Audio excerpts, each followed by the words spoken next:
How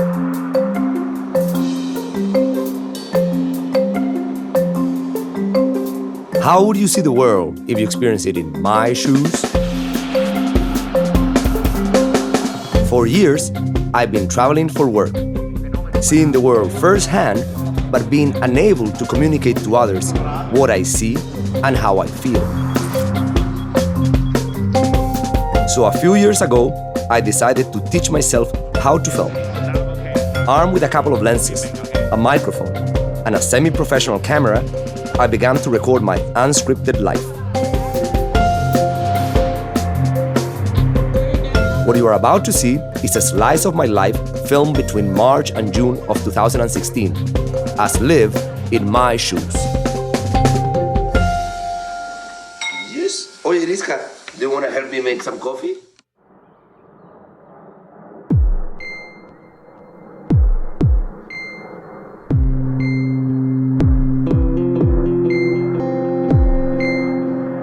So I'm in day one of the trip. We're now in Washington, D.C. And today I'm gonna go and give a conference at the Library of Congress. We have a very nice group of scholars who we're working with on understanding how teams of people are able to produce work that becomes widely adopted, and also how people change, the things that they do over time. And to understand that, we're using a lot of peer-reviewed publication data and looking at their citations as a measure of adoption, and looking at the areas in which they publish as a way to understand how people switch between the things that they know how to do. It's 7:40 a.m. now. I'm gonna go downstairs, take the shuttle with all of the guys, and we're gonna get started with the conference. How you doing, Jevin? I'm doing great. How are you? How you doing? Good. Julia. If you're still doing this. Yeah, well, you see, maybe it's you, that make you do it, because I don't do it all the time. You came all the way from London to here, no? Yes. Yeah.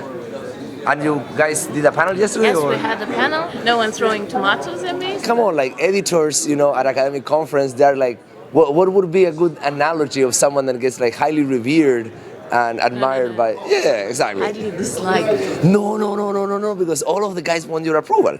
It would be, let's say, kind of like the professors would all be like startup guys, and you guys would be like the VC funders. Used to this. That's more or less how it goes. Is this a? This is it. Okay, this is it. great.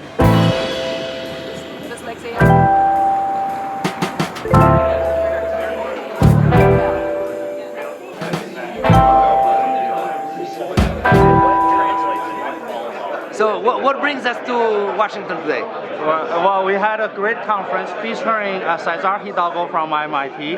We're talking about science of science, understanding how science works. I think by analogy, we are faced with this problem all the time when we go into our world and we want to figure out what's the best knowledge to grab. What I want to do is take you on a journey that we went through to actually go into our world and figure out, one, how do people actually search? Two, is there a search linked to the highest impact work? And three, if there is a search procedure linked to the highest impact work, how do you get there? What's the organization or the system of science going to help you get to that work best? That's what I'd like to talk about. One of the things I do in my group at MIT is to build data visualization engines. So when I saw Ben Schneiderman at the conference, I had to ask him how he came up with the idea of tree maps. Well, I was in charge of a laboratory of my students who were sharing one machine, and the hard drive was always filled. There were 11 students who shared this hard drive, and I had to go through and find out which student was taking too much of the hard drive space. So I had to open up each of the folders and find out how big each one was. And I was looking for a way to have on one screen with no scrolling the entire hard drive represented proportionally by these 11 users. And I worked for quite a few months on many designs. And then one day in the faculty lounge, I had that moment of aha inspiration where I figured out how to do it. It took me 3 days to write the 6-line recursive program and convince myself that it would work under all conditions of arbitrary hierarchies and arbitrary sizes. So that was the great moment of breakthrough. And it turned out to be a good idea. Now, the original algorithm was called slice and dice. And each level of the hierarchy, you change the direction of slicing and dicing. And that worked very well to have ordered sets of records, but then it took other improvements to propose the squarified tree maps, which was an aesthetically more appropriate view and avoided the narrow rectangles. And we came back and made other improvements, and so there was a cycle of improvements over a 10-year period that led to a very productive version. So for me, as an academic, it's a wonderful story of how an idea gets improved, how it travels, how it expands, and how it spreads. Yeah, so what's your critique of that one? Well, it's very pretty because people like circles, people like spirals, it has nice color, but it's impossible to make any sense of it. I mean, you have all these lines going back and forth, and so it's a bit overwhelming. So there's a trade-off between aesthetic attraction and meaningful data. And I always in favor of meaningful data. And if I can get beauty at the same time, then I'm happy. On is this innovation in making society program project. He's not your brother. Oh, great. He's not my brother? Yeah, He is my brother. What do you mean? Not the real brother. Dashun and I are like academic brothers. We're academic brothers. Which way is out? That way. That way. Yeah, that's kind of like what I remember from the morning. This way? Yeah. This way? For where? For the shuttle? Are we gonna go a different way that we came? We're just gonna go. No, but the way we came in was definitely this way. That way. Okay. We listen to that man. Okay, let's go. We're following Brian. He's the most experienced, you know. So. Yeah, this is the stuff. Cesar, Yeah. great meeting you.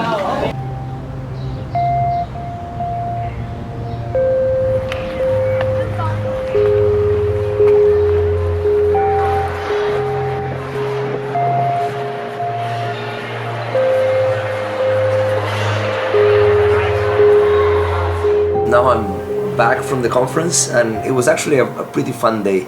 We saw a bunch of good talks. There was a very nice talk from Brian Uzzi, who actually looked at when people write papers, who they cite and how long ago those people have written their papers. And he found that there's this pattern in which papers that tend to be highly cited tend to cite work that is recent, but also not so recent, meaning that they put that recent work apparently into some context, and those people that are publishing using that reference structure are more likely to produce papers that tend to be hits. And actually very few people from the total population are publishing according to that structure. It's not that easy apparently to develop that view of a field that is on the bleeding edge, but is able to put it into like a relatively recent historical context. So that was a lot of fun. Then I also met Ben Schneiderman. He's the guy that invented this idea of tree maps, which I thought it was great to hear, you know, directly from him.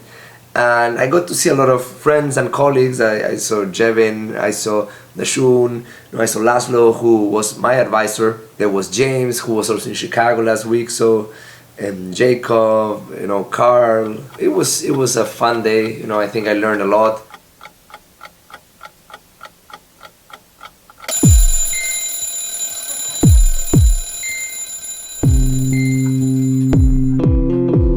Now we're on day 2 of the trip. I'm still in DC. I'm going today now to the World Bank, and then after that, what is kind of fun is we're going also to shoot some promo material for Data USA. Data USA is this large website that visualizes a large amount of US public data, and that we're releasing on April 4.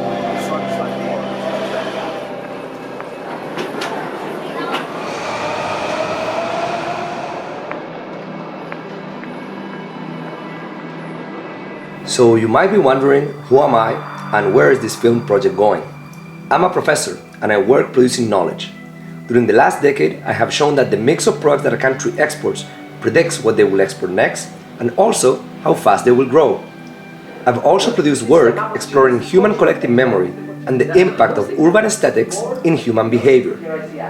To advance this work, I write papers and books, and also I build massive data visualization tools. But what this film project is about is not my research nor my projects. It is about a day-to-day where I need to balance work, travel, and my family life. The project is not about the ideas of the researcher, but about his humanity. A raw humanity of unfinished ideas, half-complete projects, and an ever-changing network of social interactions.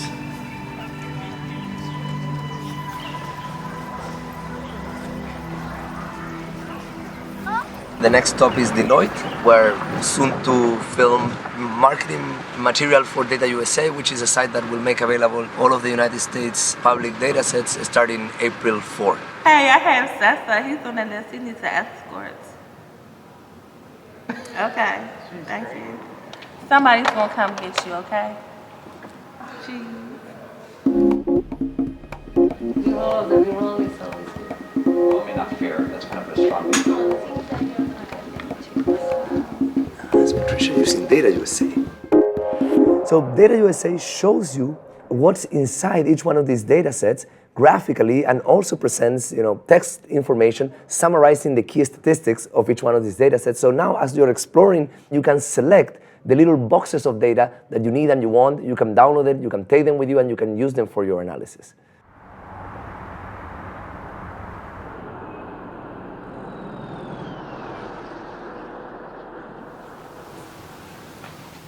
It is Friday today. This is my last day in Washington, and what I'm going to do today is I'm going to go to the World Bank, have a few more meetings there, and then I'm going to the International Monetary Fund, the IMF, and I'm going to be presenting our data visualization work.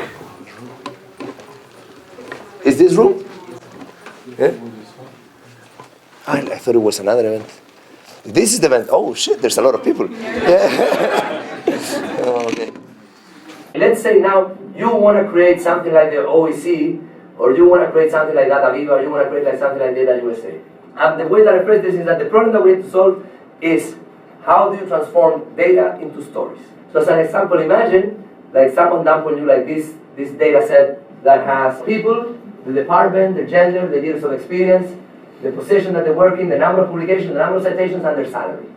And you want to try to understand maybe, your salary is fair across gender, and what's your first instinct, you will load this into Stata or SPSS or MATLAB or open it on Excel. You're gonna start maybe building a presentation out of that. With that presentation, you figure out the story, and then when you want to write the paper, you will open Microsoft Word and you will have exported those charts from this other tool. So it's a pipeline that is kind of painful because also it implies changing between software tools a lot of the time. So with that, what we're doing is something that is a little bit different from that. So let's say I throw this data set here, and I have like 4 stages. The first stage is data, the second stage is visualization, the third stage is analysis, and the fourth stage is stories. Okay? So in 4 steps, you're going to go from data to stories. So we upload the data set, and now we're going to explore it. And when we explore it, it starts suggesting some visualization. But I click gender there, and it goes and fetches all of the visualizations that have something to do with the gender variable. So you never have to tell anymore, put this on the x-axis, put this on the y-axis.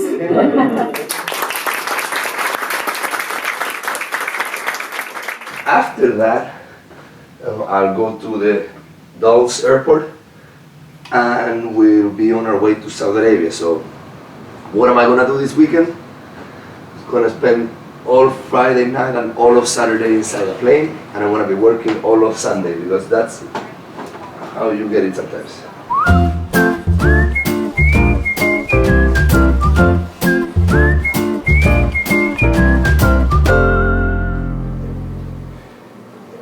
Today I presented like the data visualization engines at the IMF, and the room was like packed. There was people outside of the room, and the people outside of the room still watched the entire talk, from that little angle that they could see, and they still till the end. Yeah. Today in the morning, Yeah. Iriska woke up, and I have not seen her yesterday because she did nap at the daycare. So when I came, she was already sleeping. I came like around 9. Okay. So today I was like, Iriska, did you miss Mama? And she's like, no. And whom did you miss? She's like, Papa. Yeah, because Papa gives you hugs and kisses. I love you. I miss you.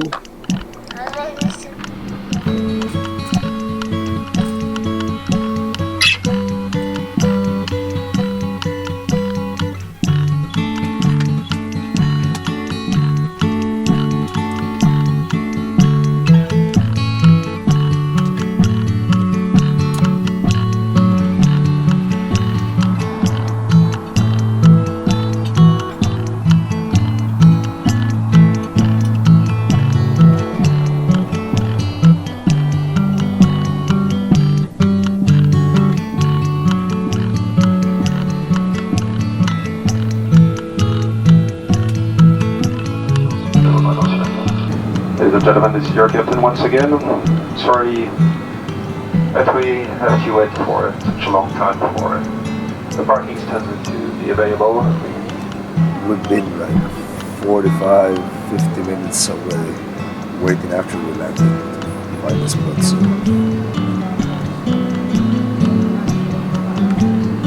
But it seems that there is no solution but to wait for the aircraft which is still blocking our parking stand in order to get access to the terminal. Sorry about that. As soon as I have some other news, I will keep you advised. Sorry that I can't give you any estimated time of reaching or.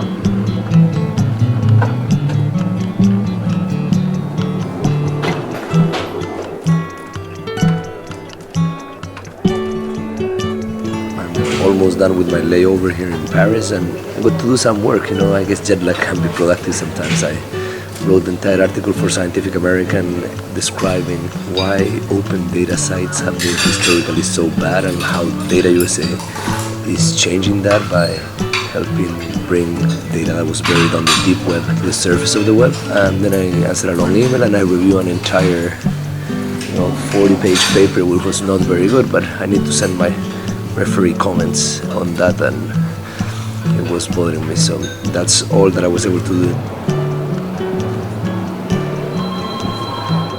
No, he's still in the airport. It's still in the airport. I took one plane, then I have to take another plane, and after the other plane, I'm gonna be where I have to be.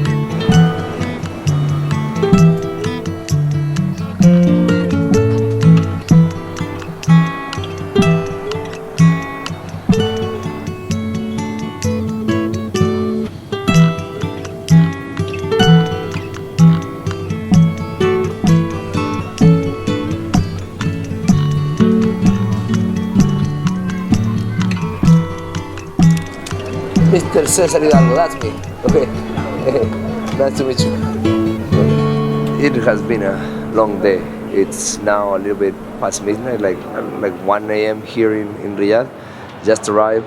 The bags took forever, to come out. I was stupid enough to send it underneath the plane because we're gonna have a long layover in Paris, and I didn't wanna carry it around there. And tomorrow we start around 8, I think. So it's gonna be a short night of sleep and then back to work on Sunday. You just saw what a Saturday is like when you have to work for travel. It sucks. You're fucking stuck on a plane all day.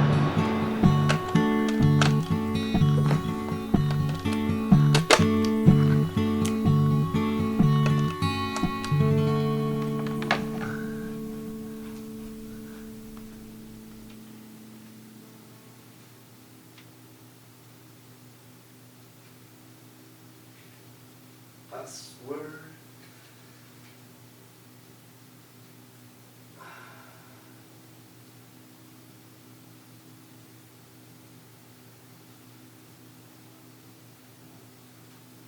Cool.